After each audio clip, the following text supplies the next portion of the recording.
اما بعد فاعوذ باللہ السمیع العلیم من الشیطان الرجیم من حمزہ ونفخہ ونفثہ بسم اللہ الرحمن الرحیم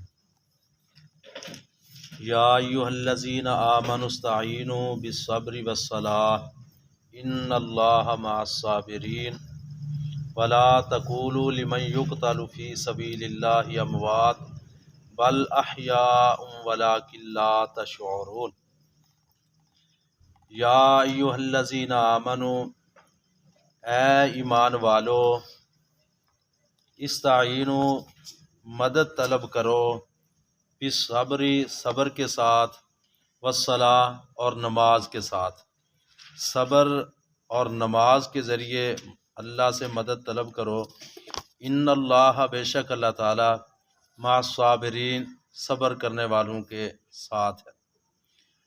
اس مقام پہ اللہ تعالیٰ نے صرف ایمان والوں کو مخاطب کیا ہے، کیونکہ سب سے پہلے اللہ تعالیٰ کی ذات پر ایمان لانا ضروری ہے، اور کلمہ توحید اس کا اقرار، اور اسی طرح اقرار باللسان، تصدیق بالقلب، عمل بالجوارح، یہ تین چیزیں ہونے کے بعد پھر ایک مومن آدمی کو یہ حکم دیا جا رہا ہے کہ اے ایمان والو، اے مومنو، اگر تمہیں کوئی بھی پریشانی آ جائے، کوئی تکلیف، کوئی مصیبت، وہ چاہے دنیا کے اعتبار سے ہو چاہے دین کے اعتبار سے ہو، فرمایا کہ تم نے اللہ تعالیٰ سے مدد مانگنی ہے، اور اس انداز سے کہ صبر کر کے اور نماز کی حالت میں، نماز کے ذریعے اللہ تعالیٰ سے مدد مانگنی ہے۔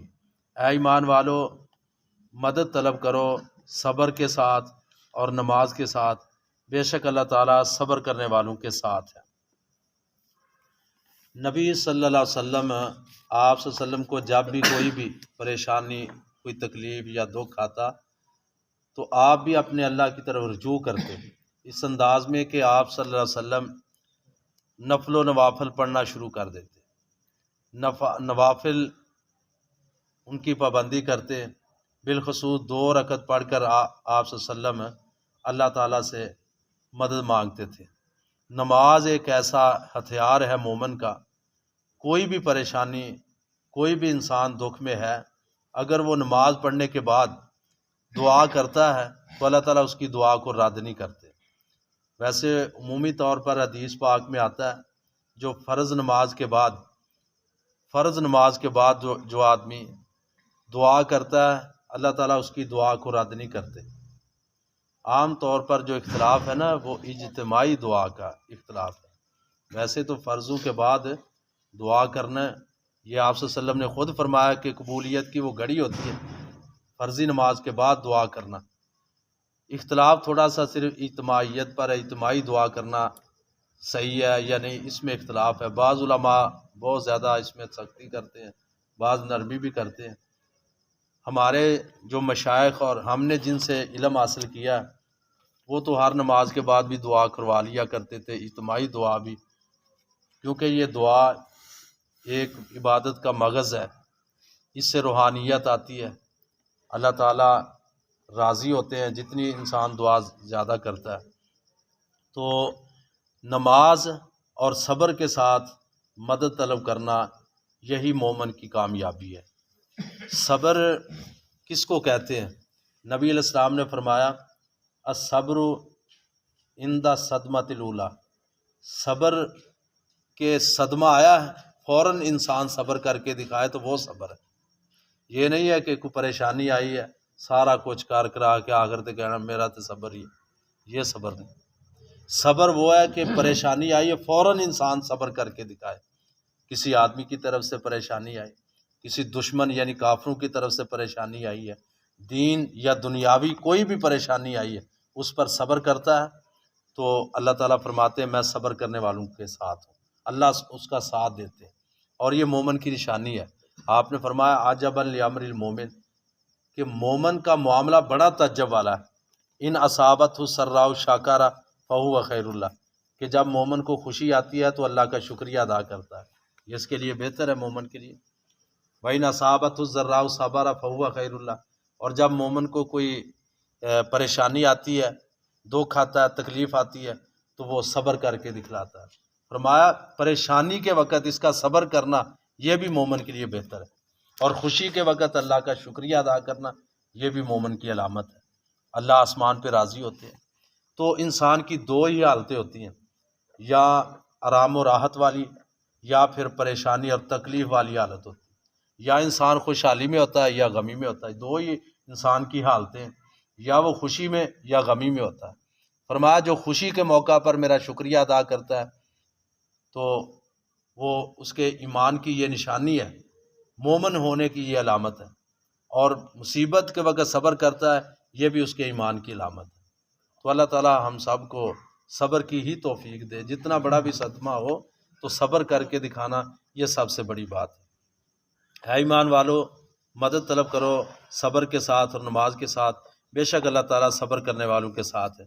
ولا تقولوا، اور نہ تم کہو، لمن یقتل، ہر اس شخص کو جو قتل کیا جاتا ہے فی سبیل اللہ، اللہ کے راستے میں، یعنی شہید کر دیا جاتا ہے۔ لغوی معنی تو یہی ہے نا، لفظی معنی کہ قتل کر دیا جاتا ہے، جو اللہ کے راستے میں، یعنی جو اللہ کے راستے میں شہید ہو جائے ان کے بارے میں نہ تم کہو، کیا نہ کہو، اموات، کہ وہ مردہ ہے، ان کو مردے نہ کہو، بل احیاء، بلکہ وہ زندہ ہیں، ولیکن، اور لیکن، لا تشعرون، تم شعور نہیں رکھتے۔ اب زندہ سے مراد یہ اعزازی طور پر، یہ شہید کے اعزاز میں یہ کہا گیا کہ وہ اعزازی طور پر اس کے بارے میں اللہ نے کہہ دیا کہ وہ زندہ ہے۔ وہ ایسے ہی ہے جیسے دنیا سے گیا وہ زندہ ہی گیا۔ وہ اگر اللہ کے راستے میں اپنا مال اور جان لے کر نکلا ہے، نبی علیہ الصلوۃ والسلام نے فرمایا اس کے خون کا قطرہ بعد میں زمین پہ گرتا ہے، اللہ تعالیٰ پہلے اس کے گناہ معاف فرما دیتے ہیں۔ تو وہ ایسے ہی ہے جیسے وہ دنیا میں آیا اور دنیا سے چلا گیا، یعنی اللہ تعالیٰ اس کو گناہوں سے پاک کر کے اپنے ہاں بلا لیتے ہیں۔ وہ اعزازی طور پر کہا گیا کہ وہ اللہ کے ہاں زندہ ہے۔ ویسے تو روحیں اللہ تعالیٰ کے ہاں، تو یہ اللہ تعالیٰ کا معاملہ، انبیاء علیہ السلام وہ بھی دنیا سے گئے، ان کی روحیں بھی زندہ ہیں، یعنی یہ اعزازی طور پر کہا گیا۔ دنیا کے اعتبار سے وہ دنیا سے جا چکے ہیں، اعزازی طور پر ان کو مردہ نہیں کہنا چاہیے بلکہ وہ اللہ کے ہاں زندہ۔ اللہ کا قانون یہی ہے کہ جو ایک مرتبہ دنیا سے چلا جاتا ہے، فوت ہو جاتا ہے، اس کو مردہ بولا جاتا ہے، میت بولا جاتا ہے، مختلف، یعنی وہ جس کے جسم سے روح الگ ہو جائے وہ انسان نہیں رہتا بلکہ وہ میت بن جاتا ہے۔ لیکن جب شہید کی باری آئی، اعزازاً اللہ نے کہہ دیا کہ تم ان کو عام لوگوں کی طرح مردہ نہ کہو بلکہ ان کو یہی ہے کہ وہ اللہ کے ہاں زندہ ہے اعزازی طور پر۔ ولیکن لا تشعرون، اور لیکن نہیں تم شعور رکھتے۔ یہ ضمنی بات درمیان میں آ گئی ہے، اصل موضوع جو چل رہا ہے وہ صبر کے والے سے، ساتھ ہی اللہ نے آگے فرما دیا وَلَنَبْلُوَنَّكُمْ بِشَيْءٍ مِّنَ الْخَوْفِ، پہلے اللہ نے تلقین کر دی ہے کہ تم نے اگر کوئی صدمہ آئے، پریشانی آئے، آزمائش آئے، تم نے صبر کرنا ہے اور نماز کے ذریعے اللہ سے مدد مانگنی۔ ساتھ ہی اللہ نے یہ فرما دیا وَلَنَبْلُوَنَّكُمْ، اور البتہ ہم ضرور تمہیں آزمائیں گے، بِشَيْءٍ، کسی بھی چیز کے ساتھ، بِشَيْءٍ، کسی بھی چیز کے ساتھ، یعنی من الخوف، خوف کے ذریعے آزمائیں گے۔ اب خوف سے مراد کفاروں کا خوف، یعنی دشمنوں کا خوف بھی ہو سکتا ہے۔ خوف سے مراد دنیاوی معاملات میں خوف، یہ خوف و ہراس، یہ اللہ تعالیٰ کے آسمان سے اللہ تعالیٰ کی طرف سے کوئی عذاب کا آ جانا، یہ زلزلہ، یہ سیلاب، یہ ساری چیزیں، یعنی خوف دے کر میں آزماؤں گا تمہیں، ضرور آزماؤں گا، خوف سے، والجوع، اور بھوک سے، یعنی کسی بھی چیز کے ساتھ، والجوع، اور بھوک کے ساتھ، یعنی تمہیں بھوک دے کر، قحط سالی تم پر نازل کر کے تمہیں آزماؤں گا۔ آج کے حالات آپ کے سامنے، مہنگائی کا دور ہے۔ کبھی آپ لوگوں نے یہ سنا تھا کہ آٹا جو ہے، گندم، اتنا اس کا فقدان ہو؟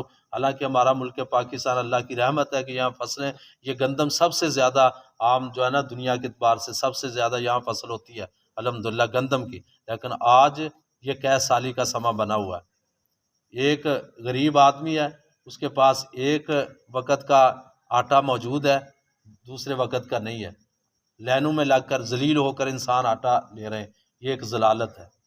فرمایا میں تمہیں آزماؤں گا خوف دے کر، اور تمہیں بھوک دے کر بھی آزماؤں گا۔ جب کوئی اس طرح کا ماحول بن جائے، یعنی ایک وقت کا کھانا نہ بھی ملے، تو پھر بھی صبر کر کے دکھانا چاہیے۔ واویلا نہیں کرنا چاہیے، اپنے آپ کو یعنی اپنے آپ کو اپنے گھر تک محدود رکھنا چاہیے، لوگوں کے سامنے بلا وجہ ہاتھ نہیں پھیلانا چاہیے، خود پسندی انسان میں ہونی چاہیے۔ اور جو آپ صلی اللہ علیہ وسلم نے فرمایا کچھ لوگ ایسے ہوتے ہیں جو سفید پوش ہوتے ہیں، یعنی ضرورت مند ہوتے ہیں لیکن لوگوں کو بتلاتے نہیں ہیں، ان کے گھر کے حالات ایسے تنگ ہوتے ہیں لیکن وہ لوگوں کے سامنے ظاہر نہیں ہوتے، وہ سفید پوش لوگ ہوتے ہیں۔ ایسے لوگوں کی خبر گیری کرنا یہ بھی نبی علیہ الصلوۃ والسلام کا حکم ہے، اور قرآن میں بھی اللہ تعالیٰ نے حکم فرمایا ایسے لوگوں کی خبر گیری کرنی چاہیے جو سفید پوش ہیں، جو لوگوں کے سامنے ہاتھ نہیں پھیلاتے، بچتے ہیں سوال کرنے سے۔ فرمایا ہم ضرور ضرور تمہیں آزمائیں گے کسی بھی چیز کے ساتھ، من الخوف خوف دے کر، والجوع اور بھوک سے، ونقص من الاموال اور اموال میں کمی کر کے، مالوں کی کمی کے ساتھ آزمائیں گے، یعنی کبھی کاروبار بڑھ گیا، کبھی کم ہو گیا، کبھی خسارہ آ گیا، کبھی نفع آ گیا، تو اللہ تعالیٰ کہتے ہیں کبھی میں تمہاری فصلوں کو برباد کر کے آزماؤں گا، تم سے مال چھین کر آزماؤں گا، اور ایسے ہوتا بھی ہے۔ ایک فصل ہے، ذمہ دار بیچارہ 6 ماہ تک اس پر محنت کرتا ہے، جب وہ سٹے کے قریب آتی ہے بسا اوقات زالہ باری ہوتی ہے، کوئی آسمان سے آفت آتی ہے، وہ فصل برباد ہو جاتی ہے۔ فرمایا اگر میں چاہوں تو اس کو برباد کر دوں، مال میں کمی کر کے تمہیں آزماتا ہوں اور آزماؤں گا۔ فرمایا یہ ضرور ضرور تمہیں آزماتا رہوں گا، والانفسی اور تمہارے نفسوں کو آزماؤں گا۔ جسمانی طور پر اللہ تعالیٰ انسان کو آزما سکتے ہیں، بس ہمارا اور پھلوں سے، یعنی پھلوں میں کمی کر کے بھی، پھلوں میں زیادتی کر کے بھی۔ اور اب کمی کا تو ہر آدمی کو سمجھ آ گئی کہ پھلوں کی کمی میں انسان کو خسارہ آ جاتا ہے۔ اب زیادتی سے کیا مراد ہے؟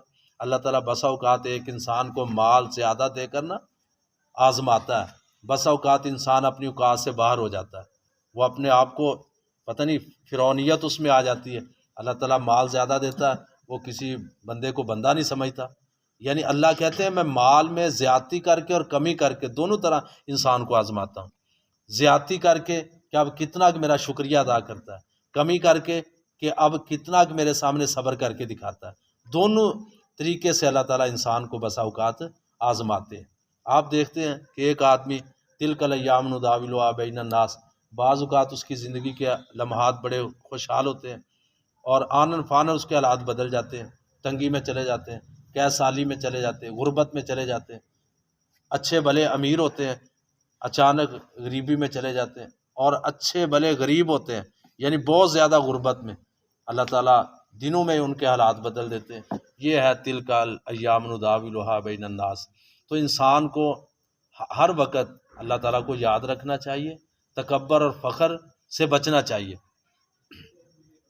وبشر الصابرین، پھر آخر میں فرما دیا خوشخبری سنا دیجیے صبر کرنے والوں کو، ہر ایک کو نہیں، جو ان آزمائشوں پر پورا اتریں گے یعنی صبر کر کے دکھائیں گے ان کے لیے خوشخبری ہے، بشارت ہے، اور بشارت کس کی؟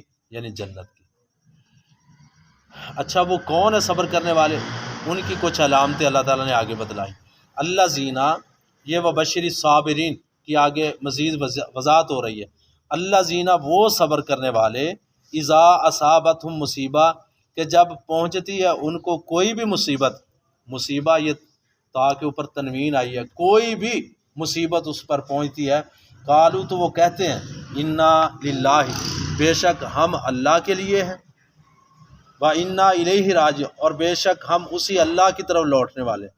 اللہ نے ہمیں پیدا کیا ہے، اللہ نے ہمیں زندگی عطا کی ہے، اللہ نے ہمیں یہ خوشحالی اور غمی، دکھ اور سکھ سب کچھ اللہ نے عطا کیا، اور اللہ ہی کی طرف ہم نے لوٹ کر جانا۔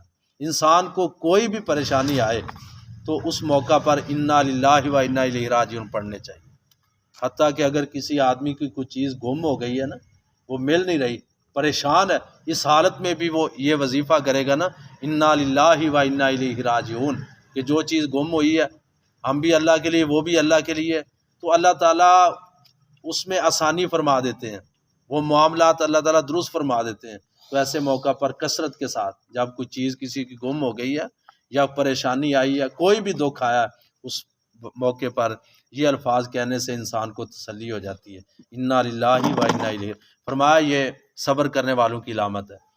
اور پھر صلہ کیا ملتا ہے؟ یعنی یہ تو ہو گیا کہ صبر کرنے والے جو ہوتے ہیں وہ ہیں کہ جب مصیبت آتی ہے تو کہتے ہیں انا للہ و انا الیہ راجعون، جب یہ کہہ دیتے ہیں پھر ان کو صلہ کیا ملتا ہے؟ فرمایا اولئک علیہم صلوات من ربہم ورحمہ، یہی لوگ ہیں کہ ان پر صلوات من ربی، ان کے رب کی طرف سے برکات نازل ہوتی ہیں، ورحمت رحمت، صلوات سے مراد ان کے رب کی طرف سے آسمان سے برکات نازل ہوتی ہیں اور اس کی رحمتیں اللہ کی اس پر نازل ہوتی ہیں جو انسان صبر کر کے دکھاتا ہے۔